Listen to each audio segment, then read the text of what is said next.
sure that's not all fucked up. Bring that over here. All right, welcome back to the Mackin show. I know, different set right now.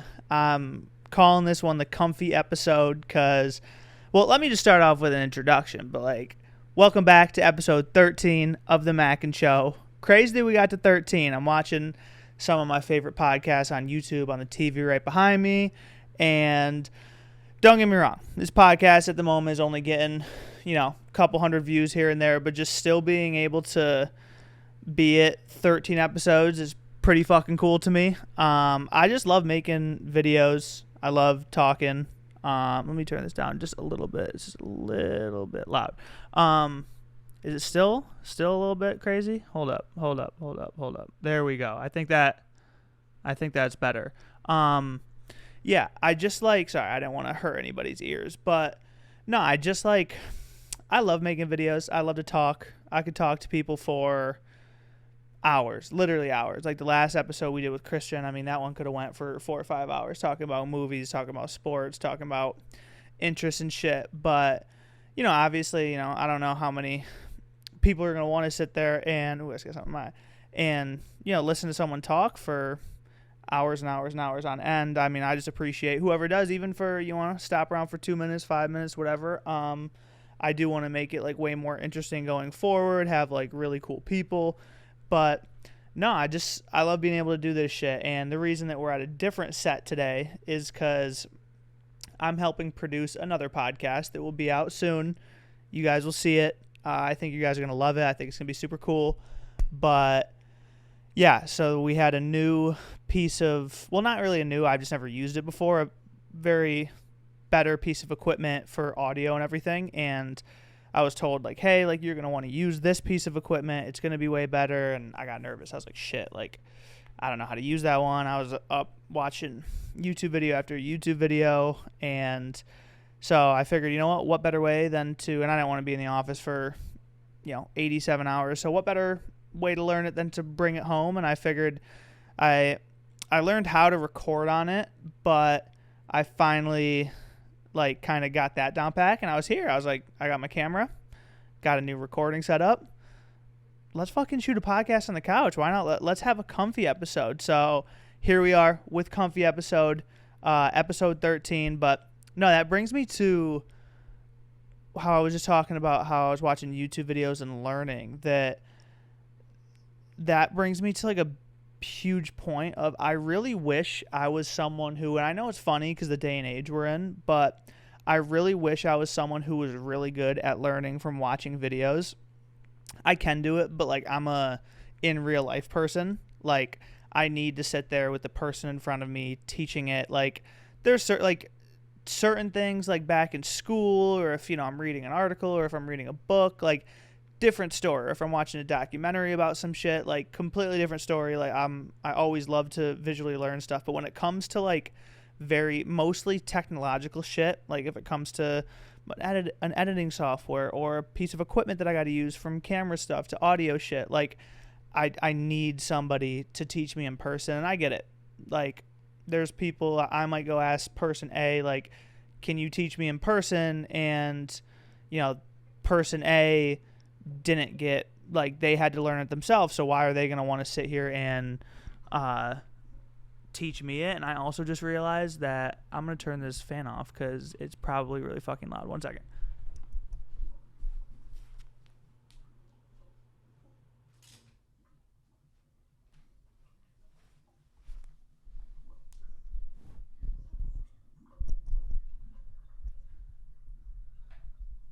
Okay, we're back under the covers, one of my favorite places to be. But getting back to that, yeah, if someone else learned by themselves, it takes, different people have different viewpoints. If it's I did this shit on my own, you do this shit on your own, other people are fuck yeah, I'm going to help you out right now. And I respect both, obviously, because there's certain shit where I'm I usually try to help people, but if I literally can't, then I can't. If I don't know how to do it, then what am I doing teaching you? But yeah, I'm not the biggest when it comes to that stuff, technology, editing, YouTube. I can't. I need to watch someone in person. You need to teach me a 4-year-old, honestly. And that's kind of like, that's just how I've always been with a lot of things. And then also with this new equipment, I'm someone that I've came to the realization too that I fucking love, like, with fun shit in life, from plans to trips to whatever it may be. I fucking love being spontaneous. I love doing shit just like out of the blue, whatever it may be. But when it comes to change, like changing my ways on certain shit, I always take it back to the episode in The Office when Ryan is, I forget the exact quote, but essentially it was on the lines of like, don't lead me, only lead me when I'm in the mood to be led. And that's how I am with change, where it's just like, I love change when I'm in the mood for change.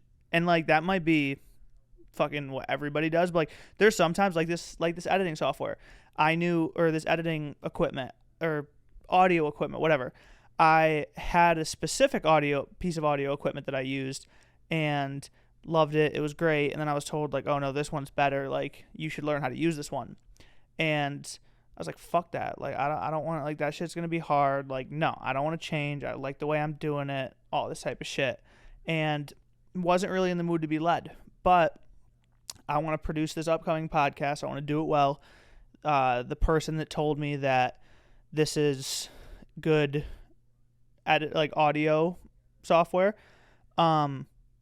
he's been doing this shit for a long time, so respect what he's saying. And obviously, like, you know, I do want to learn new things, but at the time I was not in the mood to be fucking led, to be changed. Like, I didn't want to change something, so I wasn't necessarily comfortable changing it and going about with it, but I fucking did it. And I mean, I'm not saying this is a success story yet, because we're shooting another podcast on October 11th, so this upcoming Wednesday. So there's still room for error, and I do not want to have that error, so I'm gonna keep toying around with it for a little while. But no, so that's kind of really in the updates of me. Like, work shit's been hectic. Emma's in South Carolina right now, visiting family, but her brother is graduating from boot camp. He's at Paris Island. Like, shout out boot camp people. Shout out military people, because for the troops, I couldn't do that shit. No fucking way could I do that shit. Because first off, at this point, like, don't get me wrong, I'm someone who I'll take a little vacay, like, and be off my phone for a little while, or I'll go enjoy nature, like, when I'm in the mood. Like, I love that. I love a good hike. I love shit. I mean, not necessarily now because it's so fucking hectic, but when I was back home, I loved a good bike ride. I loved a good hike, like skiing, like all that type of shit, like being away from my phone and doing that shit. But having some adults, mind you, I'm an adult. Well, not really, but really. Having some adults come to you and be like, yeah, like, I'm taking your shit, your phone, your technology, all this type of shit for 6 weeks, I think it is, and you don't get that shit. You're not talking to anybody. Like, fuck no. I would have a panic. Like, those people that do go through boot camp, built different mentally. I am not there. I won't be there. So if there's another draft coming up soon, I'm going to have to, like, rob a bank. I'm gonna have to go to jail or something like that. Like, I know you don't get a phone in jail, but like, I'm not doing the military, not doing boot camp, not built for it. That's just not my vibe. But Emma's in South Carolina visiting her brother who can do that, so she's there. I've had the apartment to myself for the last couple days. I've been lonely. I mean, we've been working and shit like that, so I've been at the office most days. But that's why I figured, I was like, you know what, might as well take some of this time and shoot myself a little comfy episode. So we're fucking here. And this episode, I'm gonna still talk about my normal fun updates, but I do want to, because my boss kind of was talking to me, because he's watched my podcast videos and stuff like that. And, you know, he was kind of saying, like, yeah, like, the shit you're talking about, like, entertaining, but a ton of people are talking about that shit. Like, talk about, you know, your, like, your stories and stuff like that. And, like, in the back of my mind, I was like, I have a whole game plan of wanting to talk about because when I tell you, like, the road I've taken from just shit I've experienced growing up, like, the road to where I am now, like, is a hectic, spontaneous, crazy fucking ride. Just it's full of fun, full of downs, full of ups, but ton of crazy shit. And I always kind of like viewed it like, okay, like no one's gonna give a fuck about that until like one day when I can have, you know, a ton of people who do care about what the fuck I'm doing, then they're gonna want to hear it. But I also figured like, fuck it, right? Like might as well talk about fun shit, and stuff will come up down the road. I'll revisit certain stuff and whatnot. But no, because, you know, there's always the question of like, you know, I'm kid from upstate New York, trying to just fucking grind out here, just like work and just hustle out here in LA. And everyone, you know, always will ask like, you know, what are you doing out here? How the fuck did you get out here? So it's a story for sure. And it's kind of a story of annoyance, fucking just consistent, like just or persist, like being persistent on certain shit, like being annoying with certain shit and just keep going. But basically what I'm doing out here in LA has been a bit of luck, persistence, like hard work shit, like just being confident. And it kind of started in 2020 necessarily, where like right before the pandemic hit, I got introduced to TikTok. And you know, I found out what TikTok was. Like, I was always someone that in school, when there was a video project and you needed to do video, like, I always fucking loved that stuff. I always, like, loved doing videos with, like, I had a podcast with my friend Mickey in the basement of my parents' house before, like, I even knew what TikTok was, and then I did photography stuff. So I always loved media, but I didn't necessarily know social media like that. Like, of course I had an Instagram account, I had a Facebook, I had a Snapchat, like, but I didn't know the world of social media. And it wasn't until 2020 that I got fucking fascinated by it, because obviously we're on lockdown, there's nothing else to do. So I'm making my own videos, I'm watching other people make their videos, people the same age as me, younger than me, like, and the younger kids just like doing crazy shit, but also just like getting the most out of it. Like, and when I mean the most out of it, I mean the money, the experiences, all that shit. And I found it fascinating. I found it so fucking cool. So I was like, okay, like I'm bought in. Like I'm here for it. And it was in February, I believe, of 2020. And you know, this will sound like a piece of shit thing to say, but flights were very, very cheap. I was a very poor college student, and flights from my hometown to Los Angeles were the cheapest they've probably ever been since like 1980. So I texted Emma, and when I was in the middle of class, I was like, we're booking a trip to LA. Let's go to LA. So we did that, and we came out here, and we saw and met a bunch of, like, when the boom was going on, like big TikTokers. Like, we met Addison, Bryce, Noah Beck, Charlie Jordan, Alex Warren. Like, we met a ton of fucking people out here, and seeing what the fuck they were, like, it was, I always equated it to, like, it was like adult like, it was like adult summer camp necessarily. Like, when you're always going on field trips, doing fun shit, activities, whatever, they were just like, hey, you 19 to 22-year-olds, here's a fuckload of money, go make cool shit. There you go. Like, we're pumping you full of it. And I just found that fucking fascinating. And, like, LA was just fascinating, like, the whole world. So when we got back home, I was like, okay, it's go time. And I posted one video with Noah Beck, actually, and that's kind of what started it. Because, like, it was during the time when all those dudes were blowing the fuck up, so any content of them, like, specifically was going crazy. Luckily, one of my videos did, and that got me, like, a little bit of a following and noticed on certain shit. And that went to me making my own videos, you know, getting follows from some of the other dudes that were, like, bigger on TikTok and shit, and just making, like, parody videos and, like opinionated, like, with the green screen in the background, and I was talking about whatever news or whatever topic was in the background of the green screen. And again, that started to gain a little traction, and then I noticed, I was like, all right, like, fuck me trying to, like, be the guy at this moment and, like, have it be mine. Let me try to, like, get in one of these, like, circles necessarily and work for some of these people, because then, like, you know, you can anything from be an assistant to be a videographer, be a photographer, like, be part of the, like, whatever it may be. Like, once you're in that, like, realm, you can go a lot of different places, of course, if you're able to do that, if you have the skill or if you can do that. Like obviously if they were like, hey, we want you to shoot and edit all of our vlogs. Like, I'm not the best editor. So it's like, I edit these because it's a podcast, but like, I wasn't the best at that shit. So I was like, all right, let me just focus on the social media shit. Let me learn that shit. I'm good at getting people's attention. I'm good at knowing what's kind of like popping and shit at the time and whatnot. And also at the time I realized like, all right, some of these people have 20 to 30 million followers. They're not going to see my DM. So let me find out who their managers are, because their managers are not going to have 20 million followers. At best, at the time, they're going to have maybe 20,000 or less followers. Like, they'll probably see my DM or see my nonstop of tagging of them, and maybe they'll open a conversation with me. And luckily, that's what happened with Warren Lentz, who hopefully I want to have him on the podcast sometime, because I credit a lot of like being out here to him.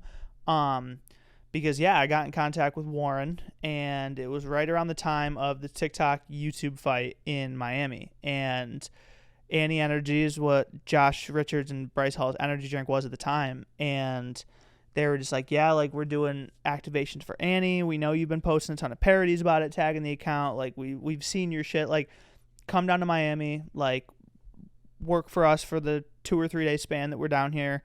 Like, we'll pay you for your time here, but like, that's it. Like, obviously they're not, like, they don't know who the fuck I am. Like, I'm just coming to help. They're not going to like pay my way and give me a hotel room, whatever. But they're like, you're going to want to stay in the Hard Rock, because that's where all the creators are. You're going to want it. So I blew a check. I was like, fuck it. Like, got the flight, got the hotels. Like, it was a good chunk of almost like all my fucking money at the time. Because again, I was broke as shit in college. And luckily it was my first time ever in a casino. Shit you not. I, on one slot push, won all of that money back plus like $300 on the slots of like, so luckily my trip ended up being paid for, thank you to slots, and then made some money off of it. But basically I was taking the chance of, because before I did the slot and won money, I was like, okay, fuck it, I'm spending everything I got. And I credit my sweet mother, my awesome girlfriend, and my friend Scott Rosen for being the 3 people that when I like talked about this idea, when I said that I had the chance to do this, they're like, you better fucking go. Like, go. Like, you'd be stupid not to go. Because I was talking myself out of it a lot. And they were like, you need to fucking go. So went down, and, you know, that got me more acquainted with Warren, Michael Senzer, Bryce, fucking Markel, who I'm hoping to have on here soon. And just like other people in the space and shit. And that was really the start of when they were like, okay, like, do you want to help us run social media for Annie Energy? And I was like, fuck yeah. So that kept me in more contact with them. So I did that for a little while, and then it was maybe like a month of doing that, and then Warren tells me like, hey, like, do you have any plans of moving out to LA? Like, you're going to definitely get more out of your, like, he wasn't promising me, but he was just giving me advice. Like, you're going to get more out of the shit you want to do if you move to LA. You're going to be around the scene. You're going to be able to go to shit, whatever. And again, I was like, nah, I'm good here. Like, I'm like, maybe in the future, sure, but I'm doing it, whatever. And it got to a point where Emma was like, I want to move out to LA. Like, I want to do it. I want to do it now. Like, I want to do it as soon as fuck. Like, let's just go. And I was like, you know what? Fuck it. And like 3 weeks later, like, we were like, from that day forward where she was like, I want to go, I was like, bet, let's look at apartments, whatever. Got a small ass little studio. Like, we were promised a lease and everything. 2 weeks later, we were on the road. We literally didn't sign the lease until the day we got on the road to go. Like, crazy. And it was 2 weeks and shit, we were off. So drove across the country, got out here, and it was really just like, it was crazy because I lied to like certain people that I knew would be worried about stuff, because I was like, oh yeah, I'm gonna make enough to do all this shit, whatever. I was making like okay regular money, but like, it's Los Angeles. It's like, I was not like out here living in a penthouse from the money I was making. But I just said, no matter what, this is gonna fucking work out. How? I don't know. Like, I'm gonna work hard. I'm gonna do my shit. I'm gonna keep trying to make connections, and just like, hopefully something will happen. And thank God stuff did. So then like, I started, like, kept doing the social media stuff for them. And then Brianna Hernandez, who such an awesome human being, and Katie Callis, who also worked for Josh at the time, like, got very close with them, still close with them now, like, love you too. And they started like, because they were with Josh for a little while, and they were just like, hey, like, start coming to shit. Like, activate, like, we want you to be more in the mix. And I was like, all right, great. So that got me more intertwined. I got to meet more people through that. And that kind of set the bar for like, okay, like I can act like I'm supposed to be here. I can like make these connections. I can do all this shit, like whatever that may be. And, that lasted for like a year. And then Annie Energy got put on pause for a little bit because everyone was busy. Just a lot of stuff was going on. And I was still like cool with the whole Josh collective, Bryce, all that type of shit. But the work part of it got put on pause. So I was like, all right, like I'm in a dilly. And then, it got to be like 2 months without a job. I was probably like, I shit you not, like 2-3 weeks away from like literally having to look at Emma and be like, we have to move home. Like I literally, unless like I'm going to go get a job at fucking Target, which nothing wrong with, but like I just didn't move out here to do that. Like if I was going to work at Target, I was just going to like move back home somewhere cheaper and do it. And I didn't move out here for that. So I was just going to be like, we got to move back home. Like honestly. And it was that 2 weeks that, a DM changed everything for me, literally everything. And I'm gonna get into that in another episode, but that was and it's been a hell of a ride since then. And if you look at my Instagram and TikToks and stuff like that, maybe you can, maybe not TikToks now because it's more of the podcast shit, but Instagram and stuff, maybe you can get a gist. But I'll get into more of the other, what I've been doing for the last year and a half now, but it's just been equally as fucking crazy. And just like, I don't know, it's one of those things that you look back and you're just like, what the fuck? Like, how the fuck am I here right now? Like, and that's what don't get me wrong. Like, you can have bad days, stressful days, like crazy days, but I always just look back at it like 2 years ago. If I thought I'd be fucking here right now, like, or 2.5 years, like, cause I was out here, like, did I think I'd be here right now? Fuck no, I did not. Like, and being able to be around some of the coolest fucking people, like the experiences I get to do, like I'm like so fucking grateful for it, obviously, but then just like it just makes me want so much more shit. And I'm just like looking forward to all the new shit. And I don't know, I just wanted to start off the episode with a little me spiel and just like, open up a little bit about me. And there's going to be way more, trust me, we're going to dive into way more shit me wise, because it's not all just, oh my God, like I love making it's, I've said it before in my old content, if you've heard it or not, I'm white trash at my core and kind of on the outside. I wouldn't really say just my core, but I'm white trash. But I wear it proudly. Love being white trash. And that's no hate to the people that raised me, because they are some of the just mentally, like the friends I grew up with and the people the friends I hold dear to my heart. We're just white trash, and I love it. And the shit we like to do. But yeah, so that's just like a little update on me wise. And I know we were talking about new stuff, and then that brings me into Mr. dropping at 6 a.m. and expecting me to be like on my time 3 a.m. Like, bro, like I usually stay up until 3 a.m. Last night I was out. I'm not staying up until 3 a.m. for that shit. Fuck out of here. Still a big fan. He's still the GOAT, but I am talking about Mr. Aubrey Drake Graham dropped For All the Dogs last night / early this morning. And so going into this, I was expecting like old Drake, maybe a little bit of Take Care of You. Like, he did give us a lot of different eras in it, but it was definitely new. Again, Drake's one of those artists that when it comes to certain artists, I don't think they'll ever have a best project again. And like that's in a complimentary like mindset where it's like Drake to me he's not going to drop something better than If You're Reading This Is Too Late, Take Care, Views. Like, that doesn't mean he's not going to drop fire shit, because he did just drop fire shit, but he's just not going to drop something to the level of that. Same way as,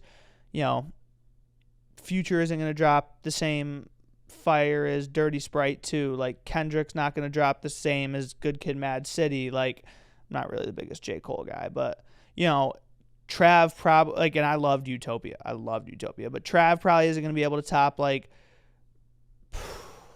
I mean, it's technically not an album, but Days Before Rodeo is my favorite, but he's not going to be able to top Astroworld in the terms of just, like, hits and crazy shit. Like, it's just, and that's not a bad thing, meaning, like, oh, you're not going to be able to, like, make this crazy shit anymore, because of course you will, but, you know, you're just going to make different shit, and that's what I thought For All the Dogs was. I think For All the Dogs is going to be one of those where, don't get me wrong, it's getting a shit ton of love now, but it's going to, over time, it's going to get way more love. It's going to be one of those types of Drake projects. But no, I loved the features from Sexy Red to Chief Keef, 21 Savage, who's probably in a funny way getting tired of rapping with Drake, because I saw a tweet that was just like, 21 Savage just sounds like he's just getting tired of rapping with Drake. He had J. Cole on there with some goats. And yeah, so, you know, the feature game was strong.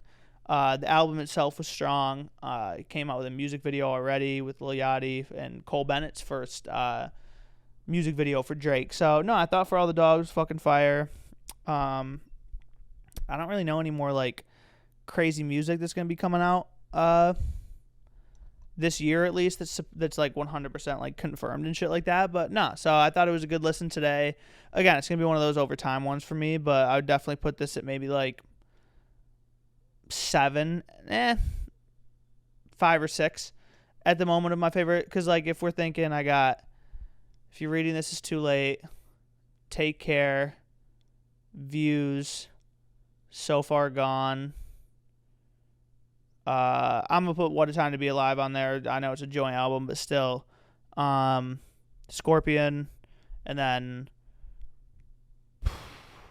probably this, because I mean, I like this so far better than Dark Lane Demo. I like this better than what was the,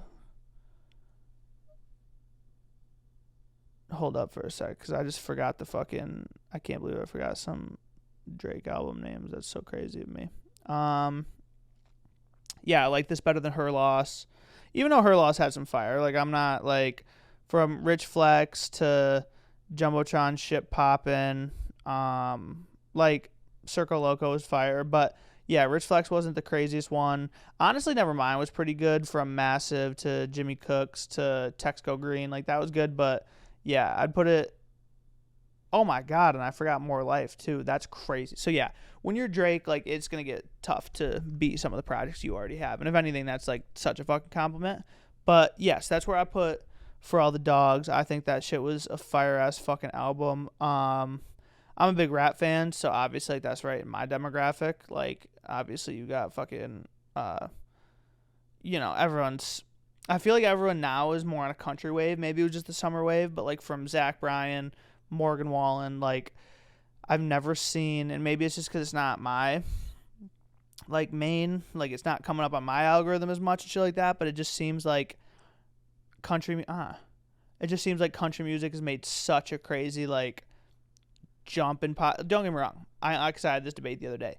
I know how fucking, like, popular country music is. I understand, from the Blake Sheltons, the Tim McGraws, the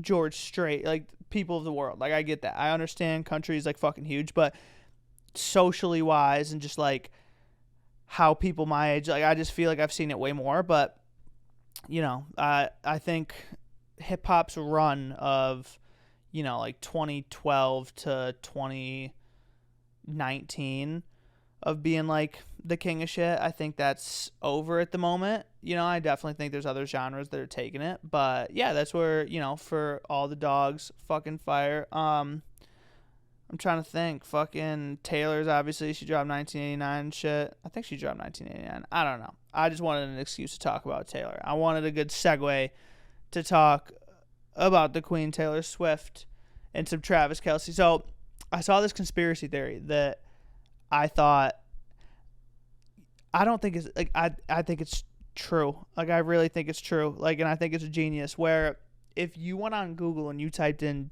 Taylor Swift jets 3 weeks ago plus, it would come up about that when she was getting shit on a little while ago for, like, how much she flies private, how much her fucking carbon emissions is, blah, blah, blah, blah, blah. Like, who fucking cares? But that came up, and ever since she started dating Travis Kelce, went to the Jets game.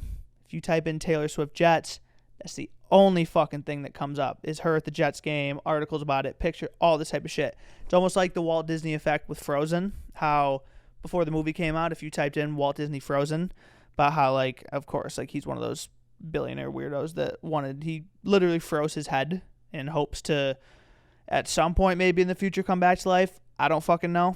But the movie Frozen, if you type in Walt Disney Frozen, that's the only thing that comes up. So I thought Taylor took a page out of Walt Disney's book. I thought that was kind of do I think her and Travis Kelce's relationship is real? Yes. I said it from the start. I think it's real. I'm fucking here for it. Do I think she went to that game to support her boyfriend? Yes. Do I also think that her PR team was like, oh, hell yeah, this is great. Like, this is awesome. Like, do I think that before they started dating, her PR team was like, oh my God, like, week 5, they played the Jets. You need to start dating Travis. No, that's obviously not what I thought went down. But I just thought it was a perfect storm, and now she can elude that, the Jet talk, because who gives a fuck? It's Taylor. She's going to be here, there, and everywhere.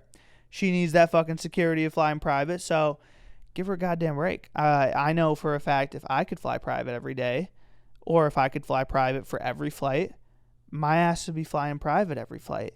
And it's always the people who like think, oh, if I was in that position, I wouldn't do that.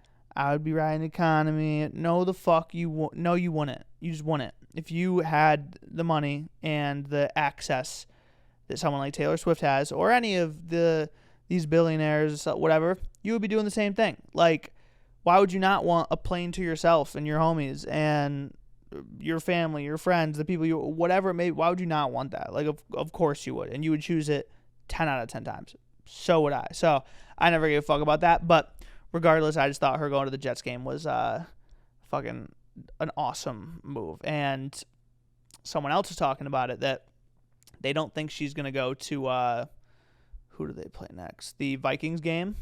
And that they're going to lose to the Vikings when they play the Broncos next. She's going to go to that game and they're going to win.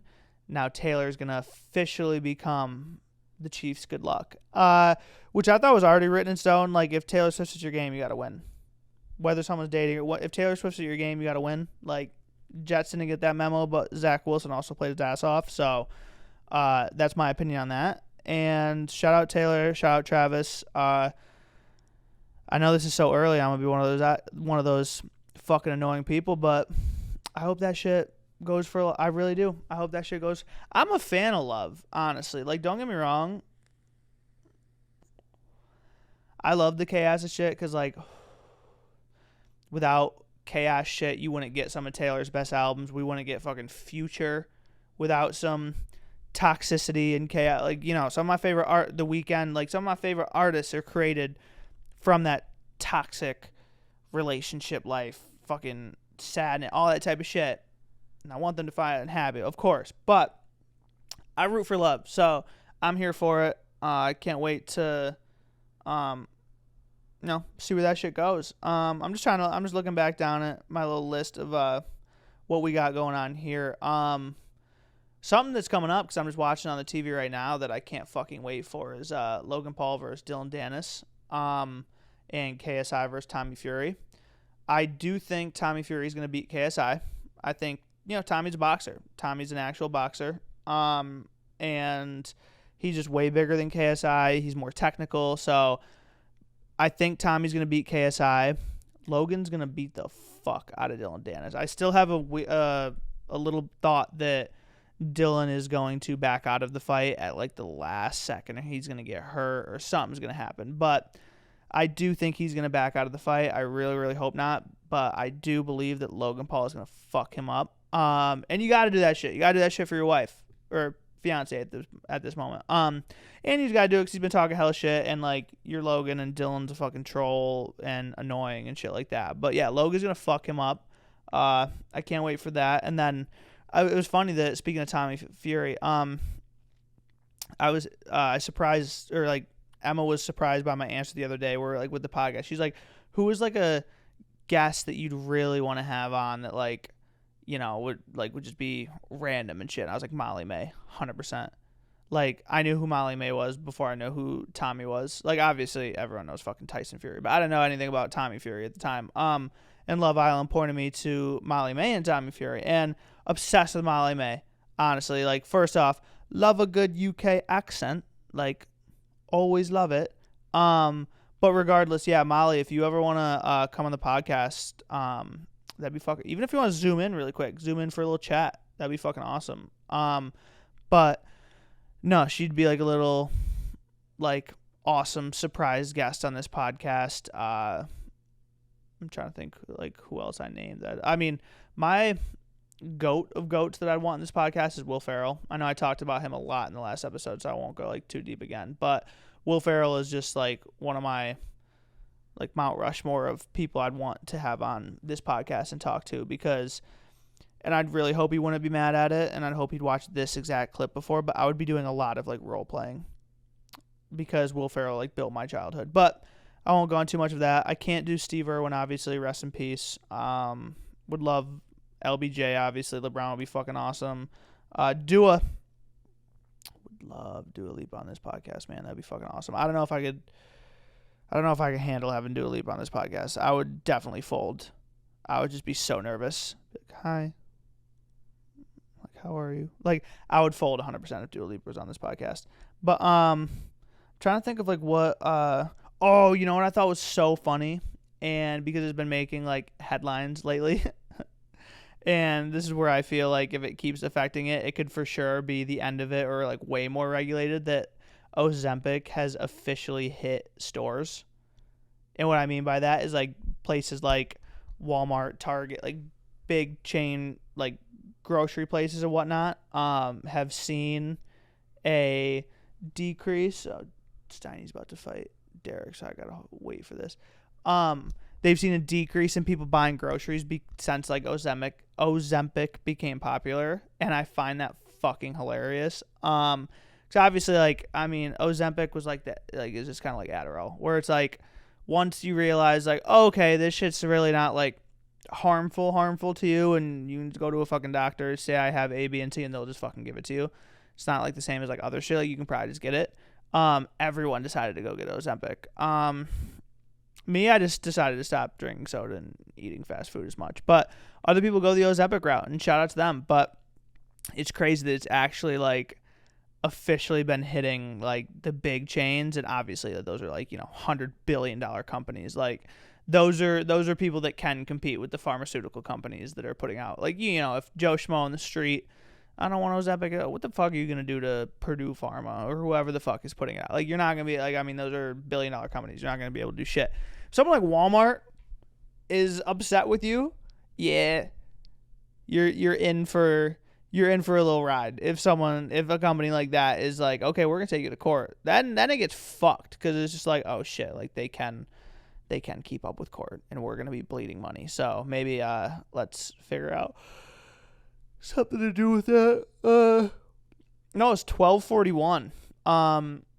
Yeah, this is a late podcast. I was at the office today. We had a meeting, hopefully signing someone new to the company, which would be pretty cool. I want to put that good energy out there. I'm trying to think. I've been on a Sweetgreen wave lately. Sweetgreen's the fucking vibe. I used to eat Chipotle every single day.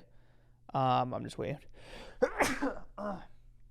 I knew that sneeze was coming, and that grunt was, like, extra as fuck for no reason. But I used to eat Chipotle every single day. People in college, like, I literally in high school and then, like, college, like, literally, I shit you not, Monday through Friday. Weekends change sometimes, but Monday through Friday, Chipotle was literally every single day for lunch.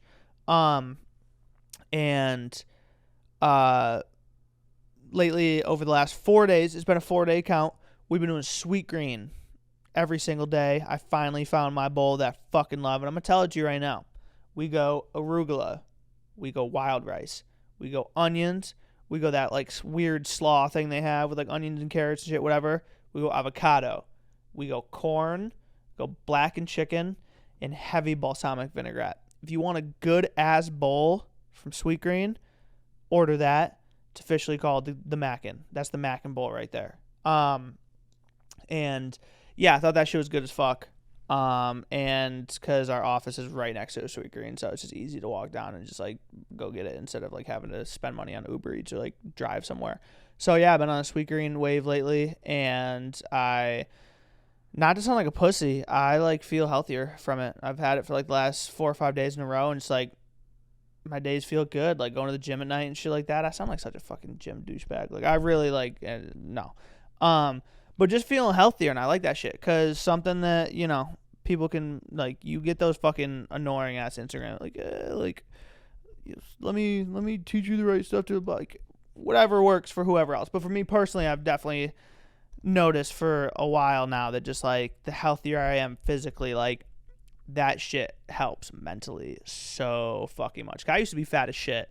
I used to be like 225 pounds. I literally ate fast food every fucking day. And this is like a take I will always have, is that when it comes to Taco Bell, McDonald's, Wendy's, Chick-fil-A, whatever, you can tell me that shit is unhealthy all you want. I am not going to debate you on that. You cannot tell me that shit's not good. That is where I will stop the debate. I will stop the conversation, because I've had this debate. People are like, it's unhealthy. It's not. Okay, cool. Like, whatever. So is that Coke you do? Like, whatever it may be. But when someone wants to sit here, I don't eat that. It doesn't even taste good. You're capping. Like, that's a lie. You're lying to yourself. You know you're lying to yourself. Like, that shit's fucking good. Like, that shit sometimes cures my sadness. Or if I'm in a bad mood, like, shit, let me go get a spicy chicken deluxe from Chick-fil-A. Let me order a Crunchwrap Supreme from, like, it's 1 a.m. on a Friday night. I might order some Taco Bell tonight. I don't know. Like, it's one of those things that, like, it's fucking good. I don't give a shit. Like, it's not real. That tastes good. Sorry. Deal with it. So yeah, you can never tell me that those fast food, like Burger King, sure, I will give you that. Burger King's fucking mid and kind of trash. Like, fucking Arby's is just a money laundering front anyways. Who the fuck is really eating Arby's except for like trailer trash? Arby's is just not the vibe. I will never stand by Arby's, but everything else I said is fucking fire. And something else I wanted to touch on that I thought was really fucking cool is that during 2019 to that 2020 wave, I was going to touch on this before, but I just saw it on my little sheet, that I think is so fucking cool now, because like we've been seeing over the past year, is that I remember, when every new person blows up, from the Paul brothers and the Dobricks and stuff to being the kings of YouTube at the time, like, I wish I had that moment, or like I wish I saw it as it was coming up, to the D'Amelios, Addison Rae, Bryce Josh, etc., Noah Beck's, like, coming up off TikTok. People are like, I wish I saw it as it was coming. It's the streamers era now. Like, the Kick and Twitch streamers right now, from Aiden Ross to Kai Cenat to Hassan to the Neon Kid is fucking annoying to me. And so is, what's his name? Sneeko. Like, those two are really fucking annoying, because they're just essentially, like, the high schoolers that never got pussy and just, like, think stupid shit's funny. And I know that sounded so aggressive, but really not trying to be aggressive. But, like, the streamers, like, seeing that, like, I Show Speed, like, seeing those people, like, in real time now, like, this is what's fucking popping, from Kai Cenat's, like, 24-hour streams with people, to Aiden Ross just, like, basically owning Kick or whatever the fuck's going on with that. Like, seeing streamers on the rise right now, like, we're seeing it as it's going. Like, that's the new fucking wave, is streaming. Like, you see with, like, YouTube videos right now, like, some of my favorite creators that, like, still put out YouTube videos, they were getting 2 to 5 million views per YouTube video. Now they're down to, like, 400K per YouTube video, which, don't get me wrong, I would fucking kill for 400,000 views on a YouTube video. I'd kill for 50,000. I'd kill for 10,000 views on a YouTube video. But just like when they used to be at that 2 to 5 million range, now they're down to like 400K. Like, obviously, like, which is kind of fun, because I haven't seen, like, I always watch, and I know I'm not everybody, but I watch YouTube all the fucking time. But, seeing that change now to streaming and having, like, the streamer, and like that's the new wave right now, and like everybody doing that. I could not be a streamer, because, like, I mean, maybe I could now, because there's people who, like, you don't just sit in your room anymore. You can take streams on the go. So, like, maybe I would do that. And, like, I'm not really someone who's going to, like, sit here and say some fuck shit. All right, that stopped for a second. I just couldn't sit in my room, like, all day, every day. Like, if it was one 24-hour stream and I was doing it with fucking someone like Offset, then yeah, I mean, damn, you're pulling my chin. Like, I guess I'll have to fucking, you're pulling my sleeve, whatever. Like, oh, I gotta sit in my row. Of course I would do that shit. That'd be fucking awesome. But, like, sitting for 6 to 8 hours a day, like, nah, I couldn't do that. So that's the new wave. I think that's fucking cool. I'm excited to kind of see where that goes, like what realm that goes into, because a lot of them are kind of on like some I don't give a fuck shit. They're really not like playing by certain guidelines and whatnot, which is kind of, I mean, like in some ways it's fucking annoying, and then other ways it's just like leaves room for certain shit. So I'm excited to see where that goes. But no, streaming is king right now. And I'm excited to see where that shit goes. But you know, again, I could sit here and talk for a while, but I want to leave some for more episodes before, you know, I get more fun guests on. We're going to have more fun guests on. I'm hopefully going to have someone else exciting here soon come on. I'm excited for that. He's one of the first people I met, like, in this world, which is cool. But, yeah, welcome to a comfy episode. I'm going to go watch some Netflix. My neighbors are out there. I'm going to go watch some more YouTube and Netflix, and you know, it's 1 a.m., so I'm not necessarily going to get a good night's sleep because I'm still going to be up for a while editing this and chilling. But, you know, regardless, like, it's Friday night, so I hope you'll have a good whatever day you watch this, whatever night that is. Hope it's fucking good. Whether it's go smoke some weed, go read a book, go do whatever it is that you want to fucking do. And until then, can't wait for another episode, but peace.